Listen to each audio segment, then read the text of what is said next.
ప్రభు దేవుని ప్రియులైన మీ అందరికీ వందనాలు. సేవకులకి అందరికీ వందనాలు. అలాగే నడిపిస్తున్న ప్రియులు హనోక్ అన్నకు కూడా వందనాలు తెలియజేస్తున్నాను. 139వ కీర్తన మనం చదువుకున్నాం.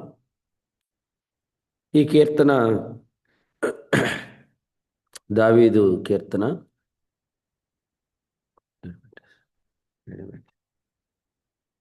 ఈ కీర్తన దావీదు కీర్తన.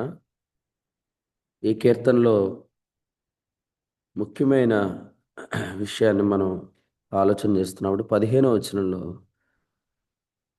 నీకు మరుగై ఉండలేదు అనే మాట మనము ఈ కీర్తనలో చూస్తున్నాం.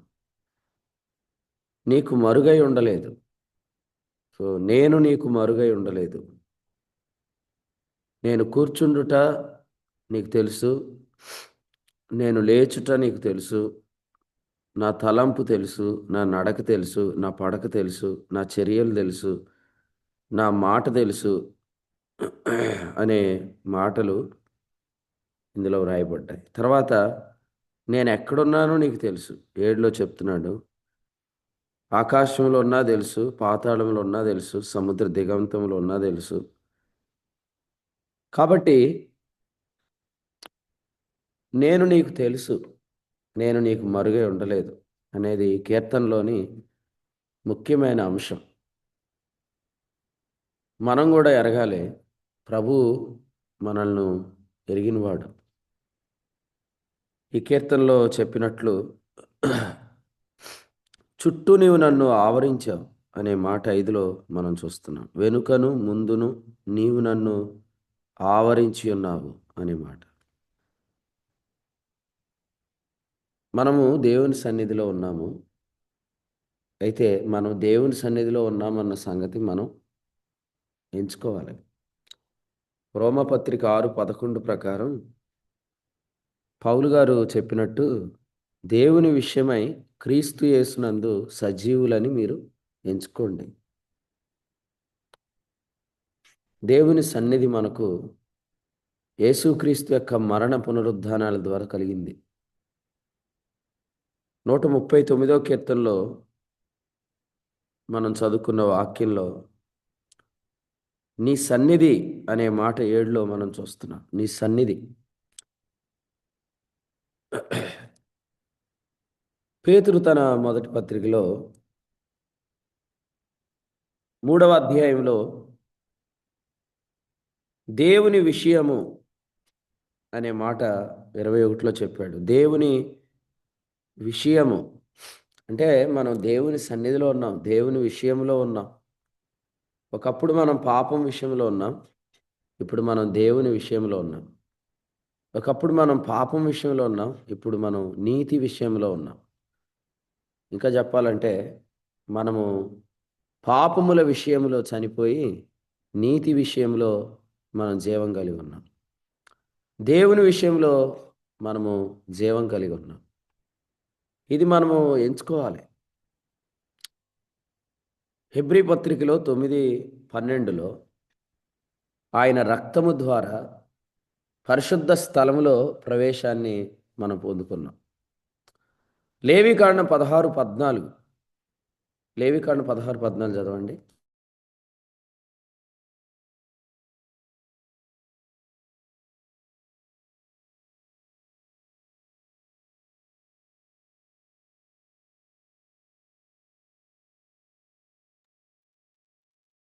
అప్పుడతడు ఆ కోడ రక్తములో కొంచెము తీసుకుని తూర్పు ప్రక్కను కరుణాపీఠము మీద తన వ్రేలితో ప్రోక్షించి కరుణాపీఠము ఎదుట తన వ్రేలితో ఆ రక్తములో కొంచెము 7 మార్లు ప్రోక్షింపవలెను.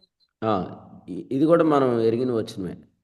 ఈ కోడి రక్తం ఏదైతే ఉందో ఇక్కడ మనం చదువుతున్న కోడి రక్తం, ఇది అతి పరిశుద్ధ స్థలంలో సంవత్సరానికి ఒకసారి ప్రధాన యాజకుని చేత తీసుకొని రాబడిన రక్తం. సో ఈ రక్తం, వినండి, ఈ రక్తం ఆ నిబంధన మందసం ఎదుట 7 మార్లు ప్రోక్షించబడింది అనే మాట మనం చూస్తున్నాం. ఈ రక్తం నిబంధన మందసము ఎదుట 7 మార్లు ప్రోక్షించబడింది. అంటే మనము ఆయన సన్నిధిలో ఉన్నాం, ఆయన మందసము ఎదుట మనం నిలబడి ఉన్నాం. ఆయన రక్తం వలన మనకు ఈ ప్రవేశం కలిగింది. కాబట్టి మనం దేవుని సన్నిధిలో ఉన్నాం. మనం ఉద్యోగానికి వెళ్తున్నా దేవుని సన్నిధిలో ఉన్నాం. మనం నిద్రపోతున్నా దేవుని సన్నిధిలో ఉన్నాం. మనం నడుస్తున్నా దేవుని సన్నిధిలో ఉన్నాం. మనం ప్రయాణం చేస్తున్నా దేవుని సన్నిధిలో ఉన్నాం. మనం ఏం చేస్తున్నా కూడా మనం దేవుని సన్నిధిలో ఉన్నాం. ఇది మనం ఎంచుకోవాలి. అలా ఎంచుకోకపోతే మనం చేసే పని సరిగ్గా ఉండదన్నమాట. ఎందుకంటే మొదటి ప్రశ్న బైబిల్‌లో నీవెక్కడున్నావు? రెండవ ప్రశ్న ఏంటంటే నువ్వేం చేస్తున్నావు? మత్తయి సువార్తలో కూడా క్రొత్త నిబంధనలో మొదటి ప్రశ్న నీవెక్కడున్నావు? లేదా యూదుల రాజుగా పుట్టినవాడు ఎక్కడున్నాడు? మత్తయి 2:2లో మనం చూస్తాం. సో ఈనాడు క్రీస్తు ఎక్కడున్నాడో మనం అక్కడే ఉన్నాం. యోహాను రాసిన మొదటి పత్రికలో 4వ అధ్యాయము 17వ వచనం. 4వ అధ్యాయం 17వ వచనంలో ఏముంది? ఆయన ఎట్టివాడై ఉన్నాడో ఈ లోకంలో మనము కూడా అట్టివారమై ఉన్నాము అనే మాట మనం చూస్తున్నాం. కాబట్టి క్రీస్తు ఎట్టివాడో ఈ లోకంలో మనం కూడా అట్టివారమే. క్రీస్తు ఎట్టివాడో ఈ లోకంలో మనం కూడా అట్టివారమే. సో క్రీస్తు ఎట్టివాడు? ఆయన దేవుని విషయంలో జీవం కలిగి ఉన్నాడు. ఇప్పుడు ఆయన పాపం విషయమే ఒక్కమారే చనిపోయాడు, 6:10 రోమాపత్రిక. కానీ దేవుని విషయమే ఆయన నిరంతరం జీవిస్తున్నాడు. 110వ కీర్తన 4వ వచనం చదివితే, నీవు మెల్కీసెదకు క్రమం చొప్పున నిరంతరము యాజకుడివై ఉండు అన్నాడు. యాజకత్వం చేయటం అంటే ఏంటంటే దేవుని విషయమై జీవించుట. దేవుని విషయమై జీవించుట. నిరంతరం దేవుని విషయమై జీవించుట అనే యాజకత్వాన్ని ఆయన చేస్తున్నాడు. కాబట్టి మనం కూడా క్రీస్తులో ఉన్నాం. కాబట్టి మనం కూడా దేవుని సన్నిధిలో ఉన్నాం. ఆయనకు మరుగైనది ఏదీ లేదు. ఆయన గమనిస్తున్నాడు. మాట నా నాలుకకు రాకమునుపే అది నీకు పూర్తిగా తెలుసు అన్నాడు. అంటే ఎంతగా మనము దేవుడు మనల్ని తెలుసుకోవటాన్ని గమనించాలి. అది మనలో మరి దేవుని భయమును పుట్టిస్తుంది. 14లో చెప్పాడు, నీవు నన్ను కలుగు చేసిన విధము చూడగా భయమును ఆశ్చర్యమును నాకు పుట్టుచున్నవి అన్నాడు. ఎందుకు భయం కలుగుతుంది అంటే ఇక్కడ చెప్పాడు 15లో నీకు మరుగై ఉండలేదు, 16లో నీ కన్నులు నన్ను చూచెను అంటున్నాడు. కాబట్టి దేవుని భయం మనకు కలగాలంటే మొదటిగా మనం ఆయన సన్నిధిలో ఉన్నామని మనం గ్రహించాలి. దేవుని భయంతో కూడిన కార్యాలు మనం చేయాలి. దేవునికి భయపడి నేను అలాగు చేసిన వాడను కాను అనే మాట మనం చూస్తాం. దేవునికి భయపడి మనము కార్యాలు చేయాలి. 139వ కీర్తనలో ఈ ఉదయకాలం వాక్య ధ్యానం కొరకై 21వ వచనాన్ని మనం ధ్యానం చేద్దాం. యెహోవా, నిన్ను ద్వేషించు వారిని నేనును ద్వేషించుచున్నాను గదా. నీ మీద లేచు వారిని నేను అసహ్యించుకొనుచున్నాను గదా. వారి యందు నాకు పూర్ణ ద్వేషము కలదు. వారిని నాకు శత్రువులనుగా భావించుకొనుచున్నాను. ఈ 2 వచనాలు 21, 22 వచనాలు ఈ ఉదయకాలం 139వ కీర్తనలో నుండి మనం ధ్యానం చేద్దాం. చూడండి, దావీదు ఏం చెప్తున్నాడంటే, నీవు ద్వేషిస్తున్నది లేదా నీవు ద్వేషిస్తున్న వారిని నేను కూడా ద్వేషిస్తున్నాను అని చెప్పాడు. ఈ వాక్యాన్ని గత రాత్రి ప్రభు మనకు అందించిన వర్తమానానికి లింక్ చేస్తూ మనము ధ్యానం చేద్దాం. ప్రకటన గ్రంథంలో ఒక వాక్యాన్ని చదువుదాం. 2వ అధ్యాయం, ప్రకటన గ్రంథము 2వ అధ్యాయము వచనం 6 చదువుదాం. ప్రకటన 2:6. అయితే ఈ ఒకటి నీలో ఉన్నది, నికోలయితుల క్రియలు నీవు ద్వేషించుచున్నావు, నేను కూడా వీటిని ద్వేషించుచున్నాను. కీర్తనకారుడు చెప్తున్న మాట, నీవు ద్వేషిస్తున్న వాటిని లేదా నీవు ద్వేషిస్తున్న వారిని నేను కూడా ద్వేషిస్తున్నాను. ప్రకటన గ్రంథంలో 2వ అధ్యాయంలో మనం చూస్తున్నాం వ్రాయబడిన మాట ఇక్కడ, నీకోలయితుల క్రియలు నీవు ద్వేషిస్తున్నావు. ఎఫెసీ సంఘంతో చెప్తున్నాడు, నేను కూడా వాటిని ద్వేషిస్తున్నానని ప్రభు చెప్తున్నాడు. ఇంతకీ నీకోలయితుల క్రియలు అనేవి ఎలా ఉంటాయంటే, మనము రాత్రి విన్నట్టుగా మార్కు సువార్తలో లేదా మత్తయి సువార్త 21వ అధ్యాయం చూడండి. మత్తయి సువార్త 21వ అధ్యాయము 19వ వచనాన్ని చదువుదాం. మత్తయి 21:19. మత్తయి సువార్త 21:19. అప్పుడు త్రోవ పక్కన ఉన్న ఒక అంజూరపు చెట్టును చూచి దాని యొద్దకు రాగా దాని యందు ఆకులు తప్ప మరేమీ కనబడలేదు గనుక దానిని చూచి, ఇక మీదట ఎన్నటికి నీవు కాపు కాయకుందువు గాక అని చెప్పాను. ఆ, తక్షణమే అంజూరపు చెట్టు ఎండిపోయాను. ఈ వచనాన్ని మనం చూస్తున్నప్పుడు ఆయన అంజూరపు చెట్టును శపించాడు. చూడండి, అంజూరపు చెట్టును ఎందుకు శపించాడు అంటే, ఆ అంజూరపు చెట్టున ఆకులు ఉన్నాయి కానీ ఫలము లేదు. ఇది మనం వింటున్నాం. ఈ అంజూరపు చెట్టు ఇశ్రాయేల్ యొక్క స్వనీతిని సూచిస్తుంది అని కూడా మనం ధ్యానం చేసాం. రోమాపత్రిక 6వ అధ్యాయం 21వ వచనాన్ని మనం చదువుదాం. రోమీలకు రాసిన పత్రిక 6వ అధ్యాయం 21వ వచనం. అప్పటి క్రియల వలన నీకేమి ఫలము కలిగను? వాటిని గూర్చి మీరిప్పుడు సిగ్గుపడుచున్నారు కారా? వాటి అంతము మరణమే. రైట్. ఈ వచనంలో అప్పటి క్రియలు అన్నాడు. అంజూరపు చెట్టు యొక్క ఆకులను మరి స్వనీతి క్రియలు అని చెప్పాడు. అంజూరపు చెట్టు యొక్క ఆకులను స్వనీతి క్రియలు అని చెప్పాడు. ఆ క్రియల వల్ల ఏం లేదన్నాడు? ఫలము లేదు. యెషయా గ్రంథం 64:6లో చెప్పాడు, ఈ ఫలము లేని ఆకులు గల అంజూరపు చెట్టు స్వనీతి క్రియలను సూచిస్తుంది. అందుకని అక్కడ అన్నాడు, మీ నీతి క్రియలు వాడిపోయిన ఆకు అని చెప్పాడు. ఇటువంటి అంజూరపు చెట్లను మనం ఉంచుతున్నాం అంటే మన జీవితాల్లో ఫలము లేకపోయినా పర్లేదులేండి, ఉండనియండి అంటున్నాం మనం. కానీ ప్రభు ఏం చేశాడు? దాన్ని ద్వేషించాడు. ఇంకా చెప్పాలంటే ప్రభు దాన్ని ఏం చేశాడు? శపించాడు. ప్రభు దాన్ని శత్రువుగా భావించాడు అనే మాట మనం చూస్తున్నాం. కాయలేని, ఫలము లేని ధర్మశాస్త్ర సంబంధ క్రియలు. చూడండి, చాలామందికి వివాహం జరుగుతుంది. వివాహం జరిగిన తర్వాత వాళ్ళు దేవుని చిత్తానికి విరోధంగా, మాకు పిల్లలు అవసరం లేదు, పిల్లలు వద్దు అనే ప్లానింగ్లోకి వెళ్తున్నారు అని కొందరిని గురించి మనం వింటాం. కానీ వాక్యం ఏం చెప్తుందంటే, మొదటి అధ్యాయం ఆదికాండంలో అసలు వివాహాన్ని ప్రభు ప్రారంభించినప్పుడే వారితో ఏం చెప్పాడంటే, మీరు ఫలించాలి అనే మాట ప్రభు చెప్పాడు. ఆదికాండం మొదటి అధ్యాయంలో 28లో మీరు ఫలించాలి. నరుడు ఒంటరిగా ఉండటం మంచిది కాదని ఎందుకు చెప్పాడు? ఆదికాండము 2వ అధ్యాయంలో నరుడు ఒంటరిగా ఉండుట ఎందుకు మంచిది కాదు 18లో చెప్పాడంటే, యాకోబు పత్రికలో చెప్పాడు, ఒంటిగా ఉంటే అది మృతమైనది అవుతుంది అని చెప్పాడు.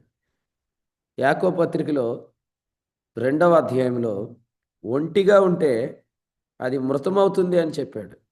20వ వచనంలో ఒంటిగా ఉంటే అది ఎందుకు మృతమవుతుందంటే అది నిష్ఫలం. ఆదాము ఒంటరిగా ఉంటే నిష్ఫలమే. కాబట్టి వివాహం ఎందుకు దేవుడు ఇచ్చాడంటే ఫలం కొరకే. ఆదికాండం 38వ అధ్యాయంలో యోధా కుమారుడైన ఏరు, ఓనాను గురించి మనం చదువుతాం. వారి గురించి ఏం వ్రాయబడింది? ఏరు యెహోవా దృష్టికి చెడ్డవాడు అని వ్రాయబడింది. ఎందుకంటే వాళ్ళు సంతానాన్ని తిరస్కరిస్తున్నారు. ఆదికాండం 38వ అధ్యాయంలో 7వ వచనంలో ఏరు యెహోవా దృష్టికి చెడ్డవాడు. ఆ తర్వాత 9లో ఓనాను కూడా మరి ఆయన దృష్టికి చెడ్డవాడుగానే ఉన్నాడు. వివాహం జరిగిన తర్వాత వివాహం యొక్క ఉద్దేశం ఏంటంటే గర్భఫలం, ఫలం. ఒంటిగా ఆదాం ఉండకూడదని ఆయన ఎందుకు అనుకున్నాడంటే ఆదాం ఫలించాలి. అందుకని అతనికి సాటి ఆయన సహాయం చేశాడు. యోధా కుమారుడైన ఏరు యెహోవా దృష్టికి ఎందుకు చెడ్డవాడంటే మరి ఫలము కలగకుండా అతడు ప్రయత్నం చేస్తున్నాడు. ఇంకా చెప్పాలంటే ఏరుకు కానీ ఫలం కలిగితే ఆ ఫలములోంచి ఎవరు వస్తారు? ప్రభు అయిన యేసుక్రీస్తు వస్తాడు. ఎందుకంటే మన ప్రభు ఎక్కడ జన్మించాడు? హెబ్రీ పత్రిక 7వ అధ్యాయం వచనం 14లో చెప్తున్నాడు, మన ప్రభు యోధా సంతానమందు జన్మించినట్టు స్పష్టమే. మన ప్రభు యోధా గోత్రంలో పుట్టాడు. మరి ఆయన యోధా గోత్రంలో పుట్టాలంటే ఏరు తన పిల్లలను కనాలి, కానీ ఏరు కూడా అడ్డగించాడు, ఓనాను అడ్డగించాడు. కానీ దేవుడు దాన్ని మరొక విధంగా, యోధా తామారు నందు పెరెస్సును కనగా పెరెస్సు ఎస్రోమును కనెను, ఎస్రోము అమ్మినాదాబును కనెను, అమ్మినాదాబు అరామును కనెను, అరాము నయస్సోనును కనెను, నయస్సోను సల్మానును కనెను, సల్మాను రాహాబు నందు బోయాజును కనెను, బోయాజులో నుండి దావీదు, దావీదులోంచి క్రీస్తు వచ్చాడు. కాబట్టి క్రీస్తు రాకుండా అడ్డుకోవటానికి ఈ ప్రాక్టీస్ జరిగింది. దానిని ప్రభు ద్వేషించాడు. ఈ ఉదయకాలం కీర్తనకారుడు చెప్తున్నాడు, నీవు ద్వేషించినది నేను కూడా ద్వేషిస్తున్నాను. ఫలము లేని చెట్టు శపించబడింది, గర్భఫలాన్ని తృణీకరించిన ఏరు కూడా చంపబడ్డాడు. అప్పటికి 10 ఆజ్ఞలు రాలే. ఆదికాండం 38లో 10 ఆజ్ఞలు రాకముందు ఏరు ఎలా యెహోవా దృష్టికి చెడ్డవాడు అవుతాడు? ఇది మంచి ప్రశ్న. ఈ ప్రశ్న మనం ఇంతకుముందు ధ్యానం చేశాం.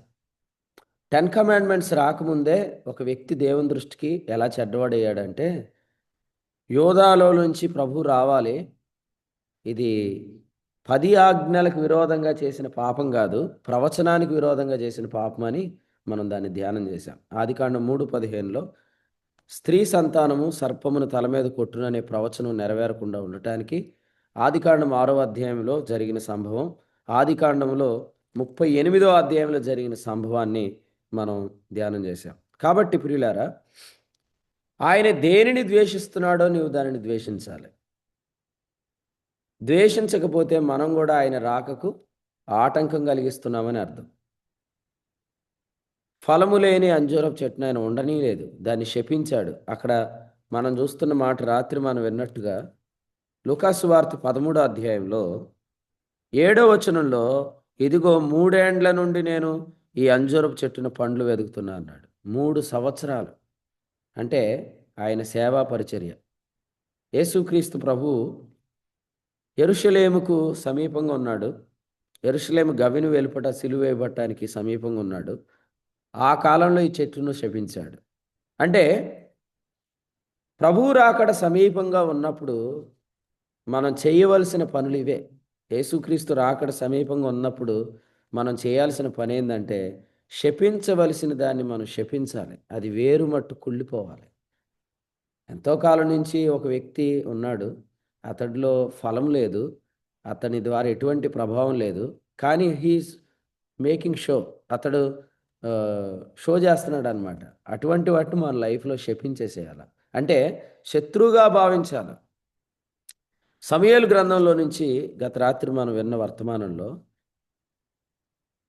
ప్రభావము లేని ఇశ్రాయేలు 22వ వచనంలో చూస్తున్నాం. ప్రభావం లేని ఇశ్రాయేలు. ప్రభావం ఎప్పుడు ఉండదు? గలతీ పత్రిక 5:2లోంచి విన్నాం కదా, ఫలం లేకపోతే ప్రభావం ఉండదు. వినండి, 22వ వచనంలో ప్రభావం ఇశ్రాయేల్లోంచి వెళ్ళిపోయింది, కానీ 4వ అధ్యాయం మీరు 6వ వచనం చదవండి. వారు ఏం చేస్తున్నారంట? భూమి ప్రతిధ్వనించినంత గొప్ప కేకలేస్తున్నారంట. ఎలాంటి కేకలేస్తున్నారంట? 6వ వచనంలో జడిసిపోయేంత కేకలేస్తున్నారంట. ఈరోజు క్రైస్తవ్యంలో మనం చూస్తున్నాము, కేకలే ప్రభావంగా చెప్పేసుకుంటున్నారు. గట్టి గట్టిగా అరిచి ప్రసంగాలు చేయటం, గట్టి గట్టిగా కేకలేసేసి ఆ కేకలకి ప్రజలు జడిసిపోయిన తర్వాత ఇదే ప్రభావం అని మురిపిస్తున్నారు. దానిని మనం ద్వేషించాలి. కేకలు ప్రభావం కాదు, ఫలము ప్రభావం. ఒక వ్యక్తి ఫలిస్తే ఆ వ్యక్తి అక్కడికి ఎందుకు పరిమితం అవుతాడు? ఒక వ్యక్తి నిజంగా ఫలిస్తే ఒక వ్యక్తి అక్కడికి ఎందుకు పరిమితం? మనం ఏం చూస్తున్నామంటే అతడు స్టేజ్ మీద వేసే కేకలు కదండి. సమూయేలు గ్రంథంలో ఏముంది? 15వ అధ్యాయం చూడండి. సమూయేలు మొదటి గ్రంథం 15వ అధ్యాయంలో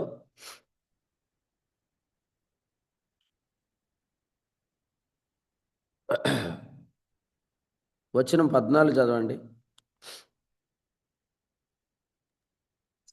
సమూయేలు సమూయేలు అలాగైతే అలాగని నాకు వినబడుచున్న గొర్రెల అరుపులను, ఎడ్ల రంకెలను ఎక్కడివి అని అడిగాను. రైట్, ఏం వినబడుతున్నాయి? సమూయేలు చెప్తున్నాడు, అరుపులు రంకెలు. చెయ్యమన్నది చేయకుండా అరుపులు అరవటం ఎందుకు, రంకిలేయటం ఎందుకు? చేయమన్నది ఏంటి కదా? అంటే ఈరోజు అరుపులు, నిన్న మనం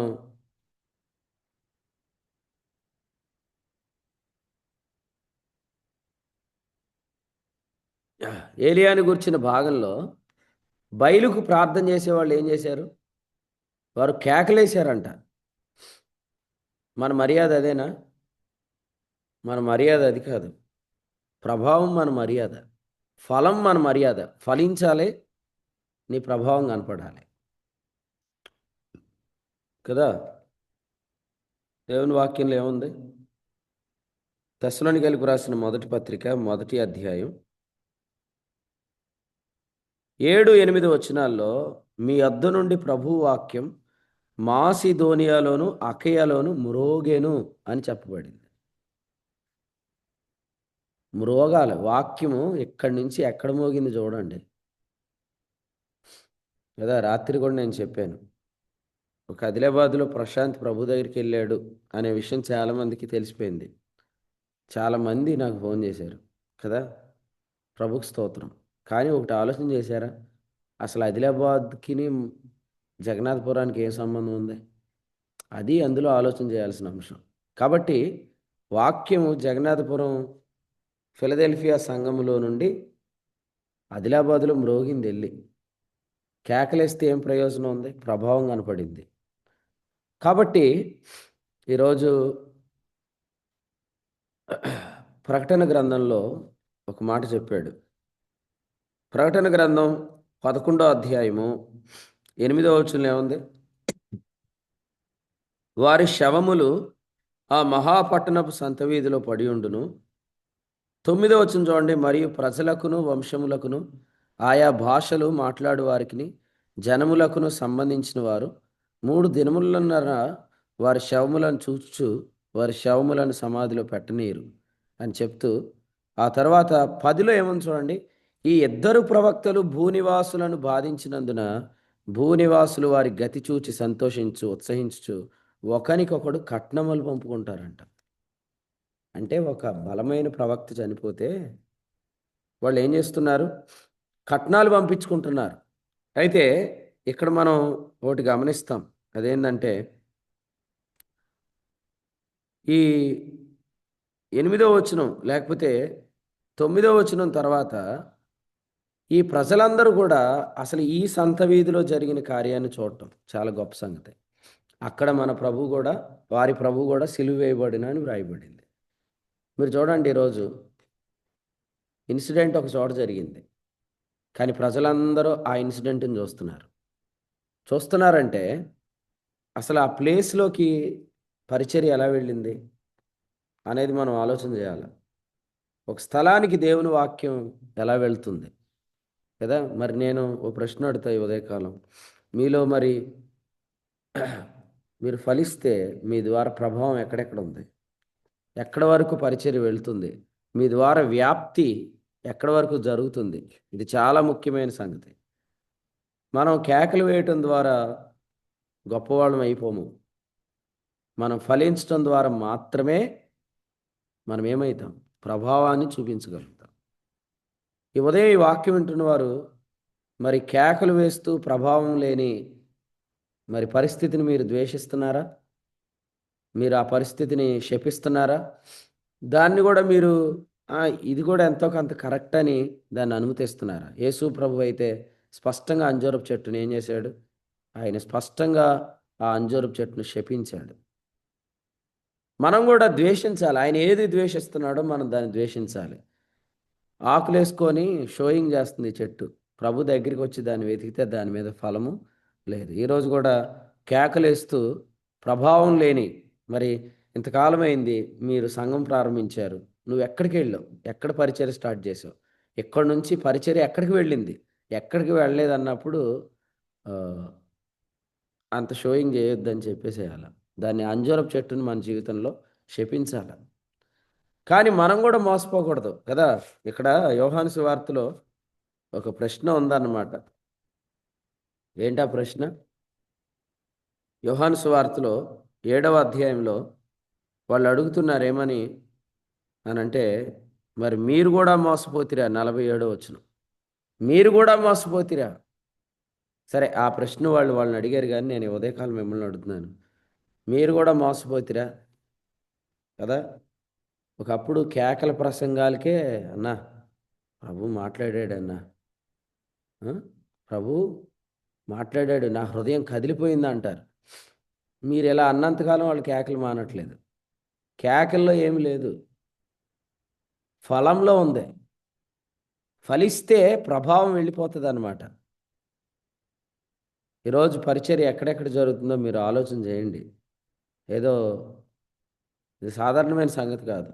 ఈరోజు పరిచర్య ఎక్కడెక్కడి వరకు వెళ్తుందో ఆలోచించండి. అది ఇంకా వ్యాపించాలంటే నువ్వు ఫలించాలి.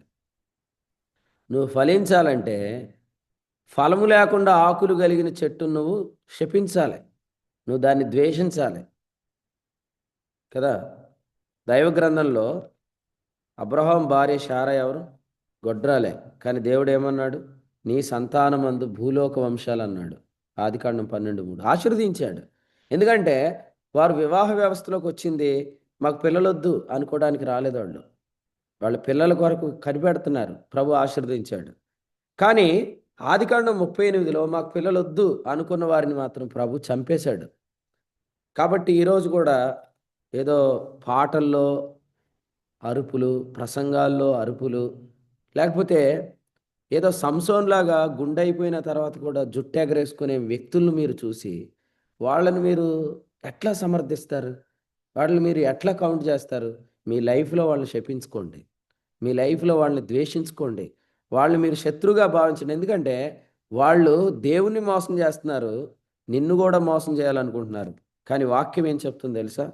బర్నబా కూడా వారి వేషధారణ చేత మోసపోయాడు, కానీ నేనైతే అందరి ఎదుట కేఫాతో చెప్పినదేమనగా.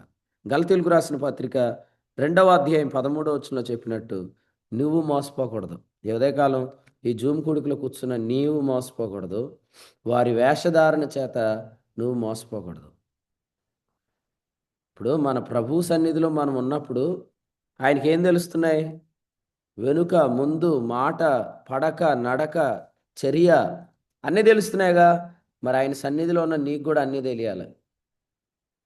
అయ్యో, నేను ఇలాంటి వాడు అనుకోలేదు. మనం ఈజీ కనిపెట్టవచ్చు అండి. ఒక వ్యక్తిని మనం ఈజీగా ఎట్లా కనిపెట్టవచ్చు అంటే, అతడు బిల్డప్ ఎక్కువ ఉంటుంది, కానీ అతను ఎక్కడికి వ్యాపించడు అనమాట. ఓన్లీ షో చేస్తాడనమాట. అటువంటి వ్యక్తులను, విశ్వాసులను మనం కనిపెట్టుకోవాలి. ఎందుకంటే ఇవన్నీ నీ కులయతుల క్రియలు, వాటిని మనం ద్వేషించాలి. ఏదో ఆకులు ఉన్నాయన్న మాటే కానీ మరి ఫలం ఎందుకు లేదు కదా. కాబట్టి ఈ ఆకులు ఎందుకు వాడుతున్నాడు అనేది మనం ఆదికాండంలో మనం చూస్తున్నప్పుడు దిగంబరత్వాన్ని కప్పుకోవడానికి వాడుతున్నాడు. మన జీవితాల్లో మనం కొన్నిసార్లు తప్పు చేస్తాం. ఆ తప్పును మనం ఏం చేయాలి? క్రీస్తు రక్తం చేత కడుక్కొని దాన్ని మనం మళ్ళీ పరిశుద్ధాత్మ ద్వారా అందులో నడిపించబడాలని కోరుకోవాలి. కానీ కొంతమంది పరిచర్య ద్వారా ఆ తప్పు తప్పు కాదని కవర్ చేసుకోవడానికి ప్రయత్నం చేస్తారు.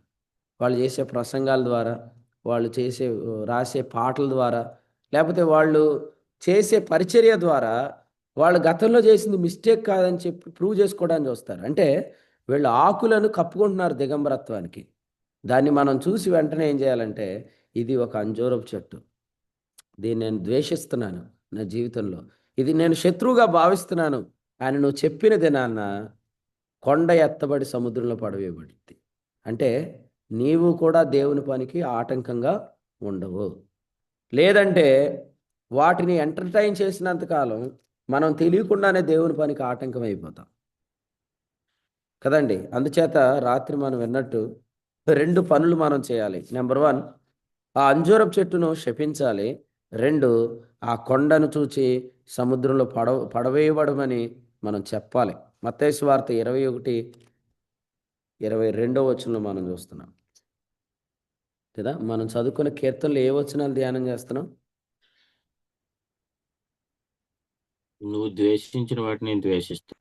అదే పాస్టర్ గారు, ఏ వచనాలు అవి? 21, 21:22. మత్తయి సువార్తలో కూడా 21వ అధ్యాయం 21:22 మనం కూడా ధ్యానం చేది. కాబట్టి ఇక్కడ కూడా చెప్పాడు. ఏమని చెప్పాడు? అంజూరపు చెట్టు శపించు, కొండను ఎత్తబడి సముద్రంలో పడవేయబడమని చెప్పు. మీ లైఫ్లో మీరు ఎంత మాత్రం దేవుని పనికి అడ్డుగా రావద్దు. ప్రేమతో నేను మీ అందరికీ చెప్తున్నాను. మత్తయి సువార్త 18లో ఏం చెప్పాడు తెలుసా?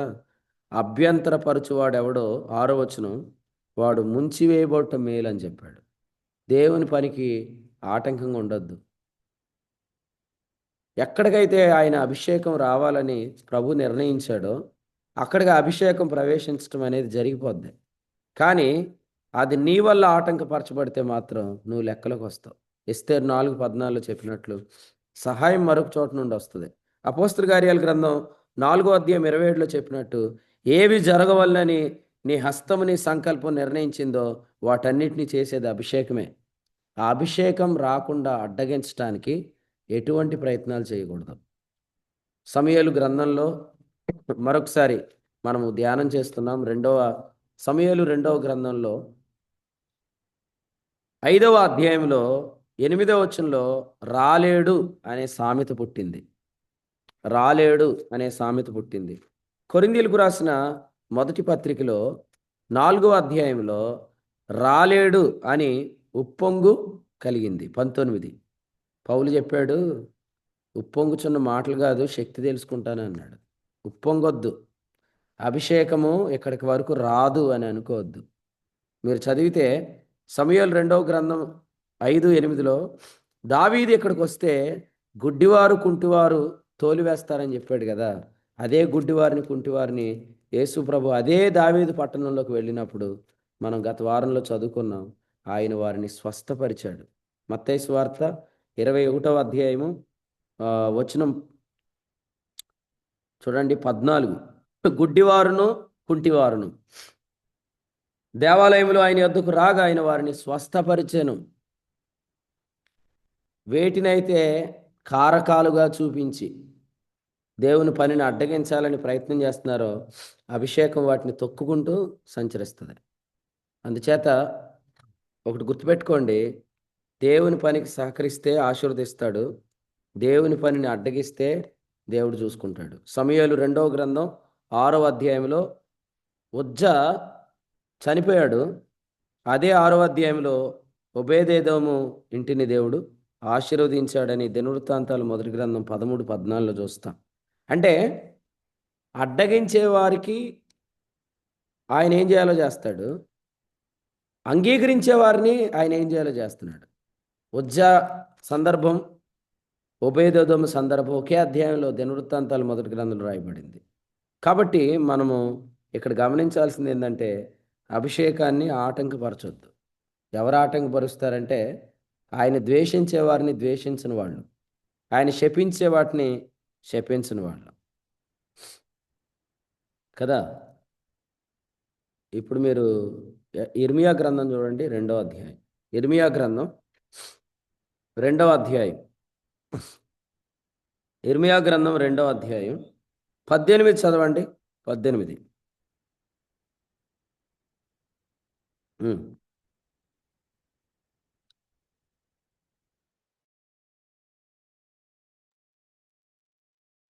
నీవు షిగోరు నీళ్లు త్రాగుటకు ఐగుప్తు మార్గంలో నీకేమి పని ఉన్నది? యూఫ్రటీసు నది నీళ్లు త్రాగుటకు అష్షూరు మార్గంలో నీకేమి పని ఉన్నది? అంతే. చూడండి, ఈ మార్గాల్లో మనల్ని ఎందుకు వద్దు అంటున్నాడంటే అసలు ఆ నీళ్లు తాగడానికి నీకు అక్కడ ఏం పని? షీహోరు నీళ్లు నీకెందుకు, యూఫ్రటీసు నీళ్లు నీకెందుకు అని చెప్పాడు. ఈ నీళ్లు నువ్వు తాగకూడదు కదా. బేతేలుకు వచ్చిన ప్రవక్త కూడా ఏం చేశాడు?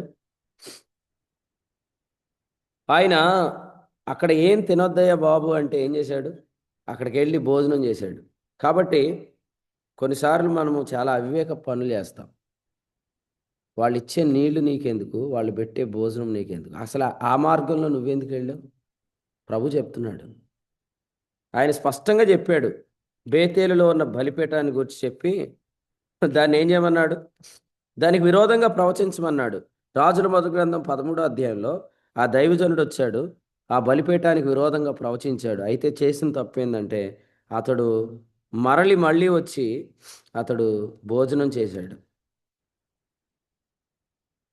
అసలే దేవుని పనిని పాడు చేసేవాడు ఇచ్చే నీళ్లు మనకొద్దు, వాడు పెట్టి అన్నం కూడా వద్దు. గుర్తుపెట్టుకోండి. దేవుడు పనిని పాడు చేసేవాడి నీళ్లు తాక్కండి, వాడు పెట్టి అన్నం తినకండి. ఆ మార్గంలో నువ్వు ఉండటం ప్రభు చూస్తాడు. వాక్యం స్పష్టంగా చెప్తుంది. అసలే ఆ మార్గంలో నీకేం పని అన్నాడు 18లో. ఐగుప్తు మార్గంలో నీకేం పని, యోపరటి అషూరు మార్గంలో నీకేం పని కదా. ఐగుప్తు మార్గం నుండి ప్రభు ఏం చేశాడు? వారిని బయటికి తెచ్చాడు.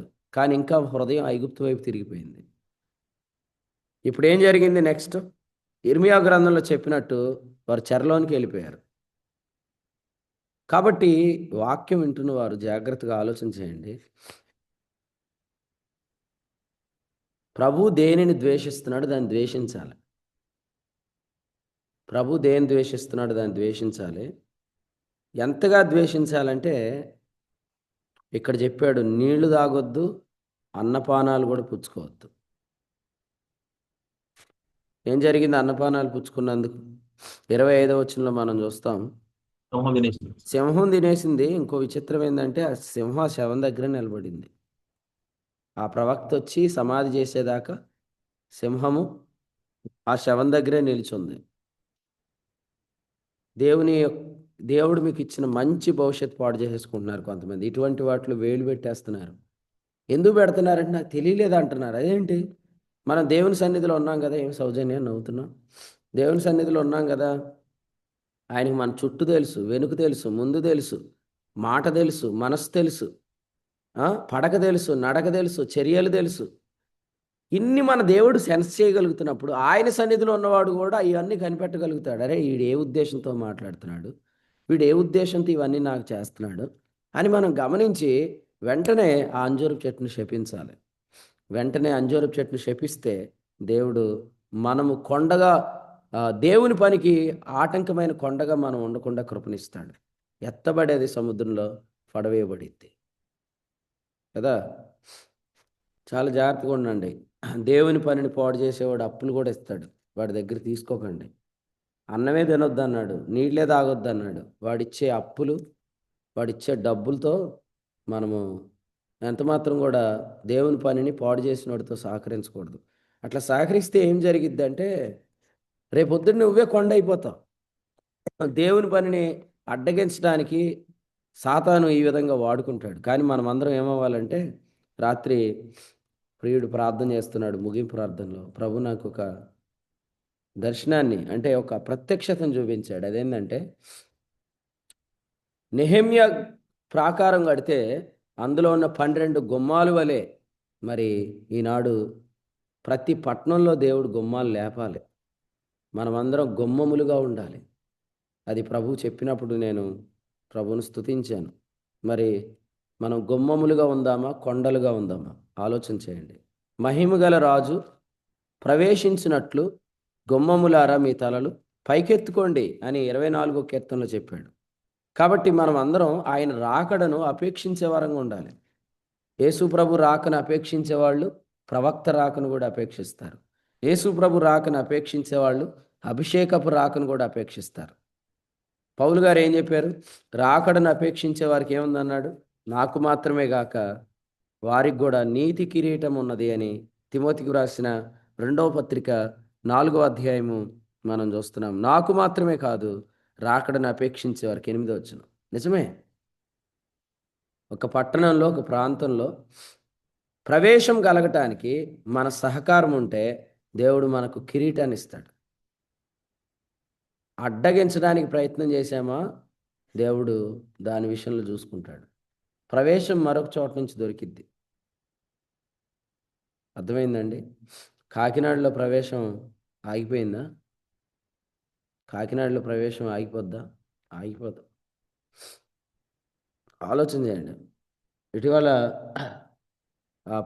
దేవుని పనిని ఎవరైతే పాడు చేశారో వాళ్ళు కనిపించారంట. ఎవరికి? మా శ్యామకు కనిపించారంట.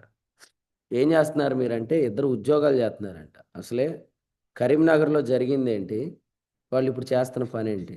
ఆలోచన చేయండి. అసలు అంతమందిలో సంఘం ఎదుట నేను సేవకుడిని, నేను సేవ చేస్తానని సాక్ష్యం ఇచ్చి ఇప్పుడు ఇద్దరు ఉద్యోగాలు చేసే పరిస్థితికి వచ్చారు. మరి సంఘం ఏమైందంటే ఏదో నామకే వస్తు జరిగిస్తున్నాం అంతే, ఆడు లేదు పరిచర్య అన్నారట. దేవుని పనిని పాడు చేసిన వారు మనకు కనిపిస్తున్నారు. వాళ్ళు అడ్డగించాలనుకున్నా దేవుని పని ఆగిపోదు. దేవుడు మరొక ద్వారం తెరుస్తాడు. యెరూషలేములోనికి దావీదు రాకూడదని, కుంటివారు గుడ్డివారు తోలివేస్తారని అనుకోవటం ఎంత అవివేకపు తలంపో, పౌలు గారు కొరింథీ ప్రాంతానికి రాడని అకయాలో ఉన్నవారు అనుకోవటం ఎంత బుద్ధిమాలిన తలంపో, ఈనాడు కూడా మరి ప్రభువు రాకను అపేక్షించని వారు తెలుసుకోవాలి, దేవుని పని ఆగిపోదు. కానీ అది నీ ద్వారా ఆగితే మాత్రం నీ గర్భమును ప్రభు మూసివేస్తాడు. సమూయేలు గ్రంథంలో మనం అదే చూస్తాం. మేకాలు పిల్లలు కనలేదు అనే మాట చూస్తాం. కానీ ఆదికాండం 18వ అధ్యాయంలో ఎవరైతే వస్తున్నారో ఆయనకు ముందు పరిగెత్తాడు. రాకూడదు అనుకునేవాడు ఏం చేస్తాడు? అబ్రహాములాగా పరిగెత్తుతాడా? రావాలని కోరుకున్నాడు కాబట్టి పరిగెత్తుకొని వెళ్ళాడు. పరిగెత్తుకొని వెళ్ళి పాదాల మీద పడ్డాడు. నా నా ఇంటికి రండి, మా ఇంట్లో భోజనం చేయండి, నీ దాసుని దాటిపోనే వద్దన్నాడు. ఆ రాత్రే లేదా ఆ దినమే దేవుడు శారా గర్భం తెరిచాడు. శారాలో కార్యము ఆ దినమే ప్రారంభించబడింది.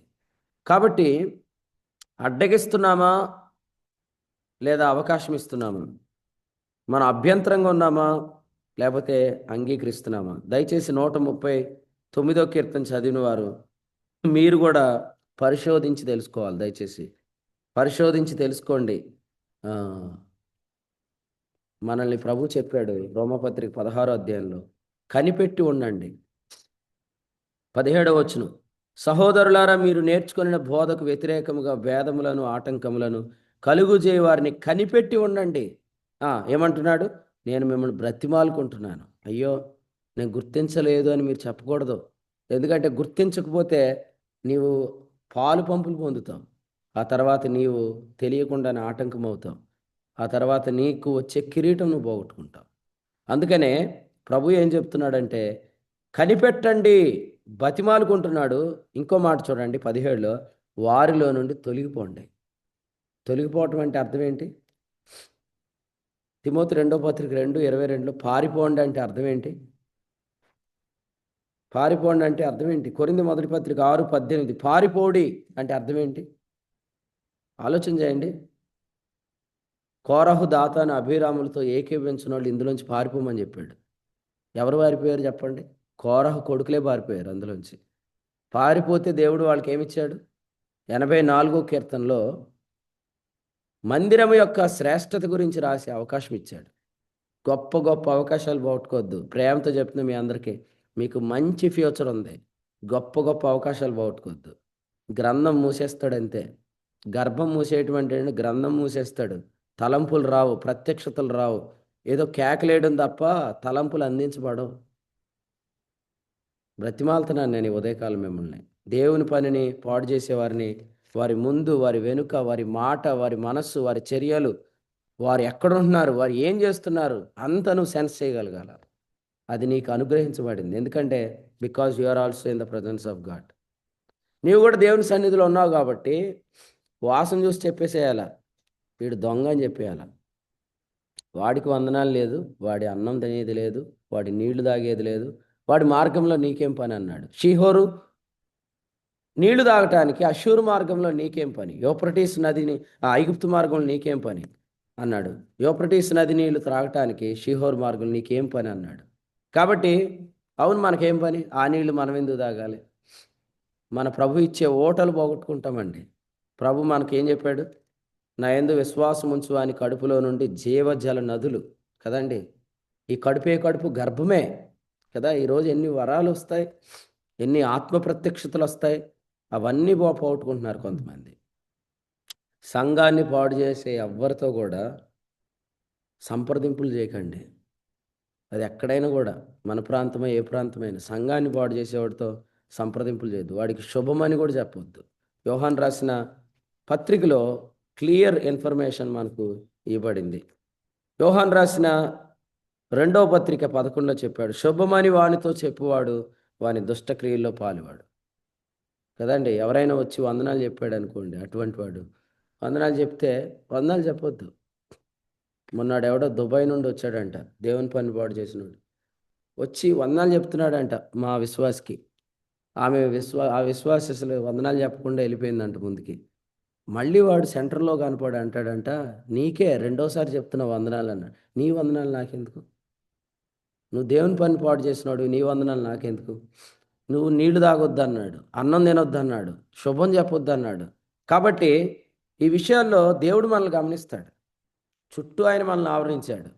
మనం రహస్యంగా జరిగించేవి కూడా ఆయనకు తెలుసు. ఎందుకంటే మనం పుట్టడం ఎక్కడ పుట్టాం?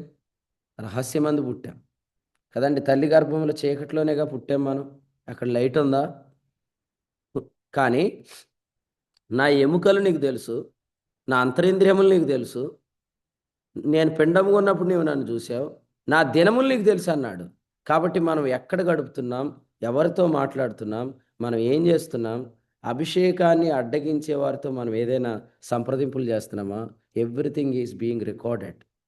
తర్వాత ఏం జరిగిద్ది అంటే నిన్ను దేవుడు పనులను తొలగిస్తాడు, నిన్ను వాడుకోడు, నీకు వరం రాకుండా చేస్తాడు, అడ్డగిస్తాడు. దేవుడు అడ్డగిస్తే ఎంతమంది అవకాశాలు ఇచ్చినా ఏం చేయలేం. ఎవరు అడ్డగించినా దేవుడు వాడుకుంటే కూడా ఎవడు అడ్డగించలేడు. కాబట్టి దయచేసి ఇటువంటి వారిని ఎంటర్టైన్ చేయొద్దు. అసలు నా వరకు నేను తీసుకున్న నిర్ణయం ఏంటంటే దేవుని పనిని పాడు చేసిన వాళ్ళు కాంటాక్ట్లన్నీ బ్లాక్ చేసి పడేసాను నేను. వాళ్ళ స్టేటస్లు నాకు రావు, వాళ్ళు ఏం పెట్టుకుంటున్నారు నాకు రావు. ఎవరైనా నాకు చెప్తే తెలుస్తుంది తప్ప నేను అటువంటి వాటిని అసలు చూడను, వాటిని నా హృదయంలో కూడా తీసుకోను. ఎందుకు తీసుకోనంటే స్పష్టంగా అర్థమైపోతుంది, కొందరిని దేవుడు బంధించి పడేశాడు. ఇప్పుడు మనం బంధించబడకూడదు. ఎందుకంటే చాలా తక్కువ సమయం ఉంది, చాలా త్వరగా వ్యాపించాలి. ఇటువంటి వాటి వల్ల భవిష్యత్తును పాడు చేసుకోవద్దు. ఒక్కసారి ప్రభు వస్తే ఆయన దగ్గర మనం నిలబడతాం. ఆ దినాన్ని మనం కిరీటం పొందాలి, బహుమానం పొందాలి. అందుకని మన వరకు మనం చేయాల్సింది ఏంటంటే పత్రికలో చెప్పినట్టుగా మనం బంధించబడకూడదు. అపాయంలో ఉన్న ఏం చెప్పాడు ప్రసాద్ అన్న? ఉపాయం లేని వారు కాదు. ఎస్, అపాయంలో ఉన్న ఉపాయం లేని వారం కాదు. ఎక్కడ మనం ఉన్నా కూడా ఉపాయంతో మనం బయటపడాలి. ఏ ఉద్దేశంతో మనల్ని ఇది చేస్తున్నారో మనకు అర్థం కాకపోతే దెబ్బతినిపోతాం కదండి. ఈరోజు ఉదయమే లేచి వెంటాడి వాక్యం చెప్పే పరిచర్యలు ఉన్నాయా? మాతో రండి, మా దగ్గర రండి అని అంటారు కదా. వాళ్ళు ఎప్పుడు వస్తారు? ఆదివారం వస్తారు, వాక్యం చెప్తారు, వెళ్ళిపోతారు. లేదా ఒకరోజు బైబిల్ క్లాస్ పెడతారు, అయిపోద్ది. కానీ ఈ పరిచర్య ప్రతి ఉదయకాలం మీ దగ్గరికి వచ్చి మీతో మాట్లాడి ప్రతి దినం మిమ్మల్ని సిద్ధపరుస్తుంది. ఇంతగా చూసుకునే తల్లి ఎవరు? నిజమైన తల్లి, డమ్మీ తల్లి కాదు. ఏదో దానికి బిడ్డ చచ్చిపోయిందనే బాధతో అది ఏం చేస్తుందంటే ఈ బిడ్డనే దాని బిడ్డ అని చెప్పుకుంటుంది. కానీ వాస్తవంగా నిజమైన తల్లి ఏం చేస్తుంది? ప్రతిరోజు నిజమైన పరిచర్య ఏం చేస్తుందంటే ప్రతిరోజు మనల్ని పోషిస్తుంది.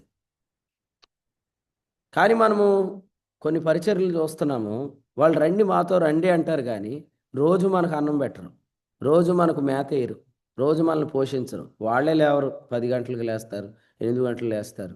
కానీ ప్రభు ప్రవక్తలు ఎప్పుడు లేస్తున్నారు? వారు పెందల కడనే లేస్తున్నారు.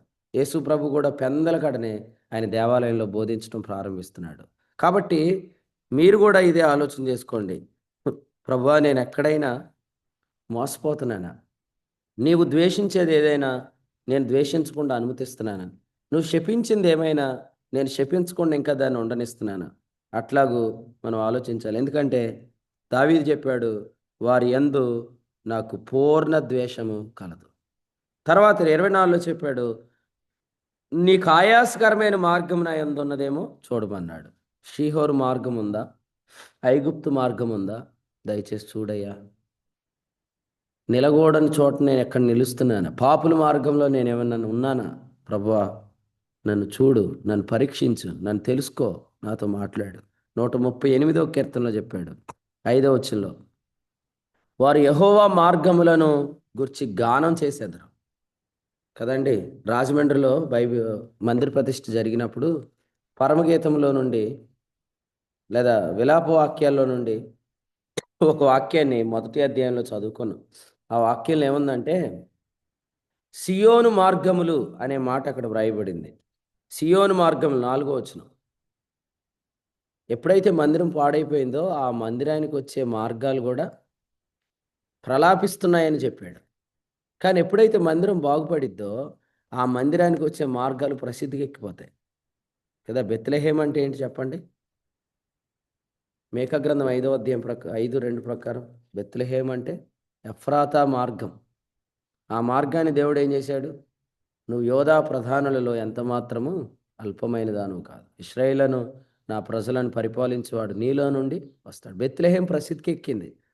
దేవుడు మార్గాన్ని అభివృద్ధి చేస్తాడు. దేవుడు మార్గాల్ని అభివృద్ధి చేస్తాడు. ఆ మార్గాల్లో మనం ఉండాలి. ప్రసిద్ధికి ఎక్కుతున్న మార్గాల్లో ఉండాలి. దేవుడు శపించిన మార్గాల్లో మనం ప్రయాణం చేయకూడదు.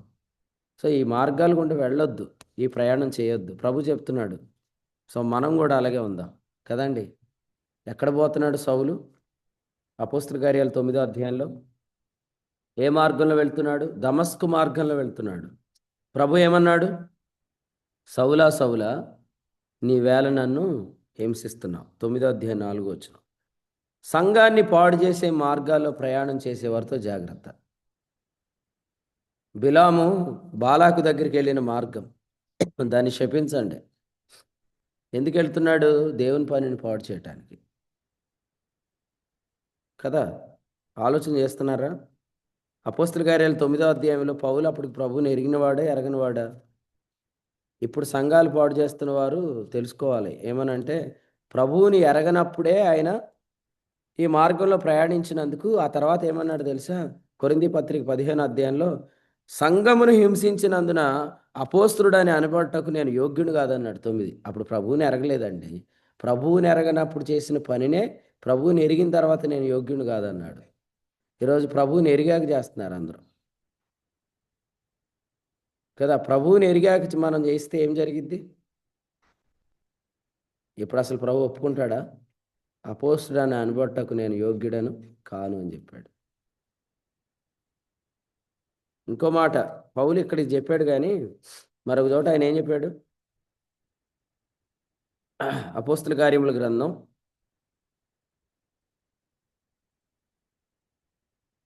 26వ అధ్యాయం 14, మునికోలలకు ఎదురు తన్నుట నీకు కష్టమని హెబ్రీ భాషలో స్వరం వినబడింది అంట ఆయనకి. హెబ్రీ భాషలో ఏమనబడింది? మునికోలలకు ఎదురు తన్నుట నీకు కష్టం. ఇప్పుడు కూడా అంతే. 2వ కీర్తనలో ఏముంది? మొదటి వచనంలో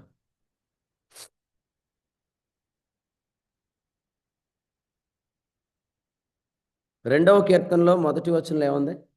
అన్యజనులు ఎలా అల్లరి చేసిరి, ప్రజలెందుకు వ్యర్థమైన ఆలోచనలు పెట్టుకొనిరి. అపోస్తల కార్యాలు 4:25. ఇది నడిచిద్దా? నడవదండి. అభిషేకానికి విరోధంగా లేవటం అనేది నడవదు, జరగదు. అది వ్యర్థమైన ఆలోచన అన్నాడు. అంటే ఆ ఆలోచన ఫలించదు. సో ఈ ఉదయకాలం ఈ తలంపులతో నేను ముగిస్తున్నాను. మీరందరూ కూడా ఈ వాక్యాన్ని విన్నారు కదా. మరి మీరు ఆలోచన చేయండి. ఆయాస్కరమైనది మీలో ఏదైనా ఉంటే ఈ ఉదయకాలం దాన్ని తీసేసేయండి. అంజూరపు చెట్టును శపించండి. కొండగా ఉండొద్దు కదా, కొండగా ఉండొద్దు. మీరు బండగా మారిపోవాలి. ఏ బండ అంటే, ఈ బండ మీద నా సంఘం కడుతున్నాను. మత్తయి సువార్త 16:18. నీకు వచ్చిన రెవల్యూషన్ మీద నిర్మాణాలు జరగాలి, అంతేగాని నువ్వే ఆటంకాలుగా ఉంటే ఎలాగా? ఈ బండ మీద నా సంఘం కడుతున్నాను, మందిరానికి పునాదులు పడాలి. జకర్యా గ్రంథం 4లో చెప్పినట్టు మన వల్ల దేవుని పనికి పునాది పడాలి. కాబట్టి దేవుని పని మన ద్వారా జరగాలి. మరి 2025 నవంబర్ నాటికి ఎక్కడి వరకు వెళ్ళింది వాక్యం? కానీ ఇంకా ఫలించాలి, ఇంకా వ్యాపించాలి, వెళ్ళిపోవాలి, గోడల మీదకి ఎక్కి వ్యాపించాలి. ఇది జరగాలి అని ఎంతమంది ఆశపడుతున్నారో మీరందరూ కూడా ఆయన ఏం ద్వేషిస్తున్నాడో దాన్ని పూర్ణంగా ద్వేషించండి. ఓకే. వాళ్ళు ఇచ్చే నీళ్లు తాగొద్దు, వాళ్ళు పెట్టి అన్నం తినొద్దు, వాళ్ళు చెప్పే శుభము మనకు అవసరం లేదు. రా తమ్ముడు టీ తాగుదాం రా అంటే, ప్రభు చెప్పాడయ్యా ఆ నీళ్లు తాగటానికి నీకేం పని అన్నాడు. వద్దులే, నీ టీ నువ్వే తాగు అని చెప్పేసేయండి. నీ టీ నువ్వే తాగు, నీ కాఫీ నువ్వే తాగు. నీ కాఫీ వద్దు, నీ టీ వద్దు నాకు. దేవుని పని పాడు చేసినోడు నాకు ఏం వద్దని చెప్పేసి చాలా తెలివిగా తప్పించుకోండి. ఎందుకంటే ముందున్న దినాల్లో మంచి భవిష్యత్తు ఉంది. దీన్ని మీరు ఎవరు పాడు చేసుకోవద్దు. ఓకే. ఈరోజు చాలామందిని దేవుడు వాడుకోవట్లేదు. వాళ్ళు చెప్పినయే చెప్తారు, ప్రజలకు విసుగు పుట్టిచ్చేస్తారు. తలంపులు రావు, ఓటలు రావు. వాళ్ళు ఏదో కొత్తగా చెప్పాలని జ్ఞానంగా చెప్తున్నారే తప్ప, అసలు అది రెవల్యూషన్‌గా అనిపించట్లేదు. దీనికి గల కారణం ఏందంటే, వారి గర్భము శపించబడింది. కాబట్టి ఆ పరిస్థితి మనకు రాకుండా ఉండాలంటే, మన జీవితాల్లో మందిరాన్ని నిర్మించటానికి, సంఘాన్ని నిర్మించటానికి మనము సహకరించాలి. ప్రభు ఈ కీర్తన ద్వారా మీతో మాట్లాడాడని నమ్ముతున్నాను. దేవుడు మిమ్మల్ని అందరిని బలపరిచి నడిపించునుగాక. ప్రభు ఆత్మ మీలో గొప్ప కార్యాలు జరిగించునుగాక. మీ కడుపులో పుట్టేవాడు సంఘాల నిర్మాణానికి ఉపయోగించబడునుగాక. మీ గర్భంలో ఉన్న జీవనదులు దేవుని పనికి ఉపయోగించబడునుగాక. ఆమేన్. ఆమె 139వ కీర్తన నుంచి ప్రభు ఆయనకి మరుగైనది ఏదీ లేదని, ఆయన మనకి వెనక ముందు చుట్టూ ఆవరించి ఉన్నాడని, ఆయన సమస్తాన్ని పరిశోధిస్తున్నాడని, కాబట్టి ఆయన పరిశోధించి చూసినప్పుడు మనలో ఆయనకు అసహ్యకరమైంది మరి ఏది మనలో ఉండకూడదని, ఆయన దేన్ని ద్వేషిస్తున్నాడో మనం దాన్ని ద్వేషించేవారుగా ఉండాలని. ఎందుకంటే మనం దేవుని కొరకు ఫలం ఫలించడానికి మనల్ని మరి ఆయన సంకల్ప ప్రకారం మనల్ని కన్నాడు. ఇప్పుడు దేవుని సన్నిధిలో నిలబడి ఉన్నాం కాబట్టి దేవుని యందు మనం సజీవులం కాబట్టి మనం ఫలం ఫలించాలి. ఫలం ఫలించి మన ప్రభావము అంతటా కనిపించాలి.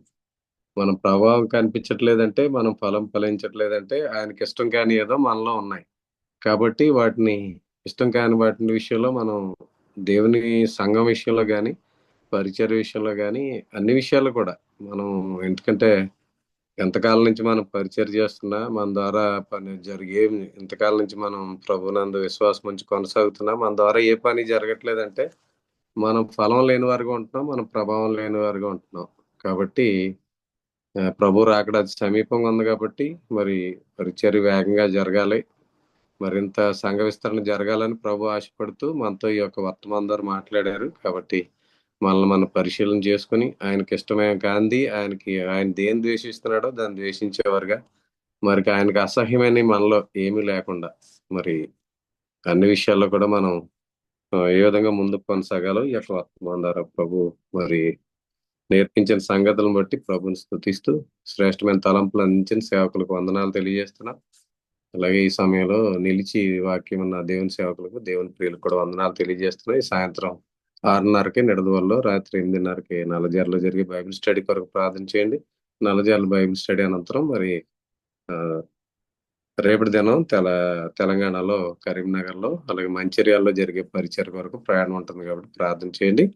ఈ సమయంలో ఎవరైనా ఈ యొక్క వర్తమానం ద్వారా ప్రేరేపించబడిన వారు ముగింపు ప్రార్థన చేసినట్లయితే మనం కూడికి ముగింపు చేసుకుందాం. అలాగే ఈ నెల 29న నిడదవోలులో జరిగే వన్ డే కాన్ఫరెన్స్ కొరకు, 3వ తేదీ తాడేపల్లిగూడెంలో దేవుని సేవకులు రాజేష్ గారి ద్వారా జరిగే వన్ డే కాన్ఫరెన్స్ కొరకు, అలాగే 5వ తేదీ మరి రాయలసీమలో జరిగే కాన్ఫరెన్స్ కొరకు ప్రార్థన చేయాలని తెలియజేస్తూ, ఈ సమయంలో ఎవరైనా ప్రార్థన చేయాలని ఆసక్తి కలిగిన వారు ప్రార్థన చేసినట్లయితే మనం కూడికి ముగింపు చేసుకుందాం.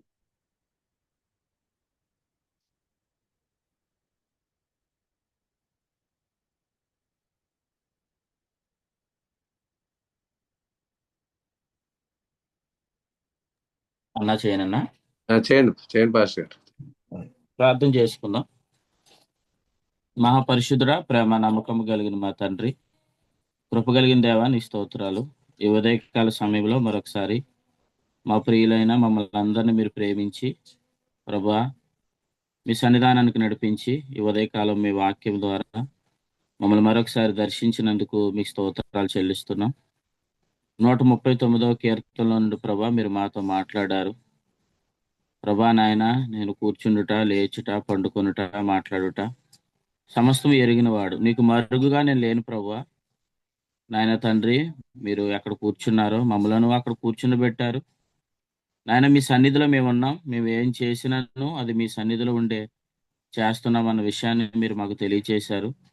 ఇది నమ్మి ముందు కొనసాగుతున్నప్పుడు మేము భయం కలిగి ఉంటామన్న విషయాన్ని కూడా ఈ ఉదయకాల సమయంలో మీరు మాతో మాట్లాడిన విధానమును బట్టి మీ స్తోత్రాలు చెల్లిస్తున్నాను. ముఖ్యంగా ప్రభువా, నువ్వు వేటిని ద్వేషిస్తున్నావో మేము కూడా నేనును వాటిని ద్వేషిస్తానని దావీదు గారు చెప్పినట్లుగా ప్రభా, నువ్వు నికోలేతుల క్రియలను ద్వేషిస్తున్నావు. గనుక నేనును నికోలైతు క్రియలు ద్వేషిస్తున్నాను అనే అనుభవంలో మీరు మమ్మల్ని నడిపిస్తున్నందుకు స్తోత్రాలు. నికోలైతులు నాయన వారు ఫలాన్ని అసహించుకుంటారు, ఫలాన్ని ఏమాత్రం వారు ప్రేమించరు.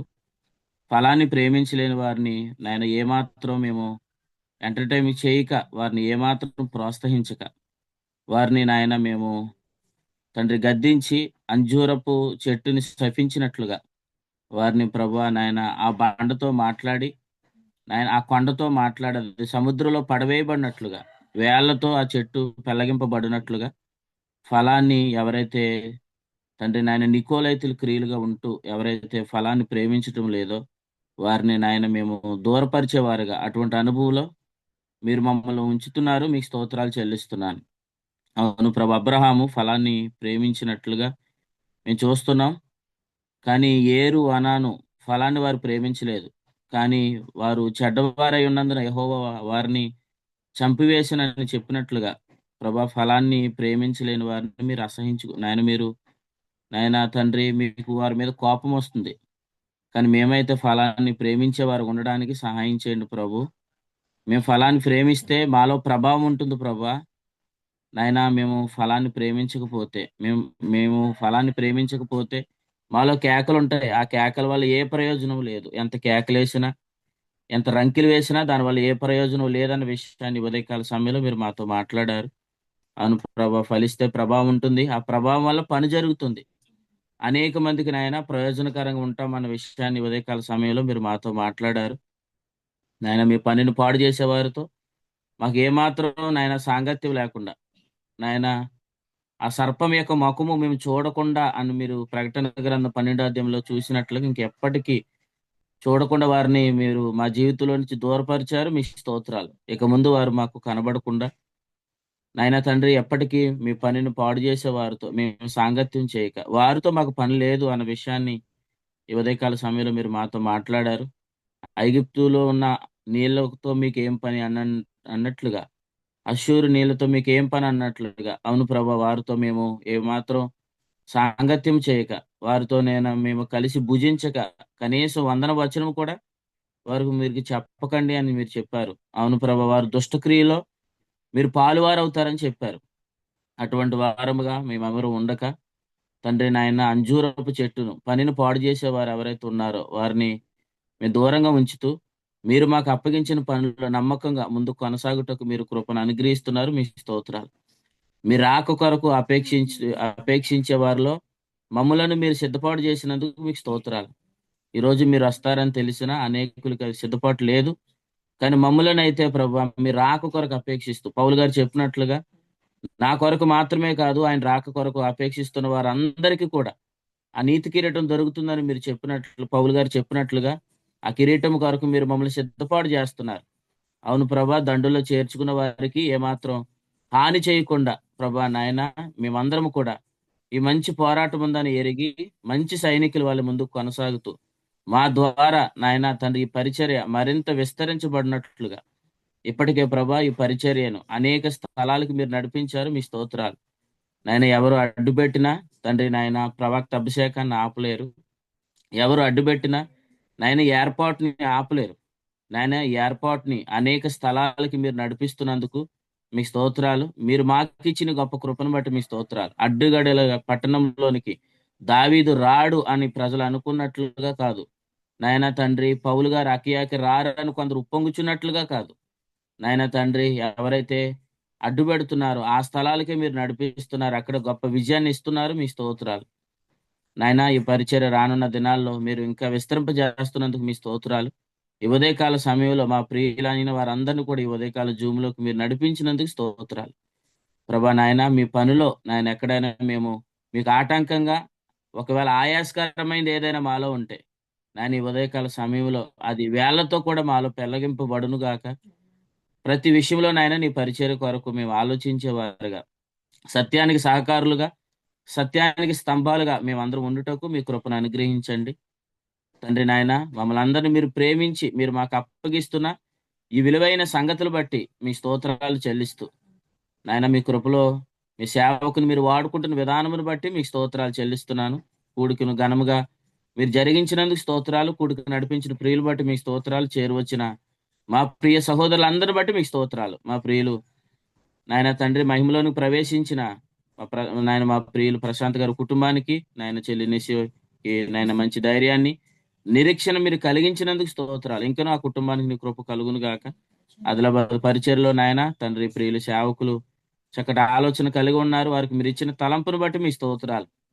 నాయన అక్కడ ఇంకా పని విస్తరణగా నాయన మా ప్రియులు ప్రశాంత్ గారి యొక్క ఆశయాన్ని నెరవేరుస్తూ ఆదిలాబాద్ పరిసర ప్రాంతాల్లో నీ పని ఇంకా ఉన్నతముగా ఘనముగా జరుగుటకు మీరు తెరుస్తున్న ద్వారాలు బట్టి కూడా మీ స్తోత్రాలు. ఈ నెలంతట్లో జరుగుతున్న ప్రతి మీటింగ్స్ లో కూడా మీ కృపనిచ్చి బలపరిచి వాడుకోమని, ఈ ఉదయకాల సమయంలో మా ప్రియులు వెళ్తున్న ప్రతి పని కూడా సఫలపరచబడును గాక అని ప్రార్థిస్తూ మిమ్మల్ని స్తుతిస్తూ ఈ కూడికను ముగిస్తున్నాం పరమ తండ్రి.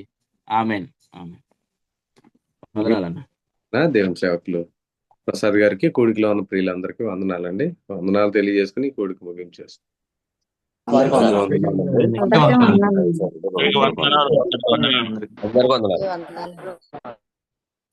అందరికి వందనాలండి. అందరికీ వందనాలండి.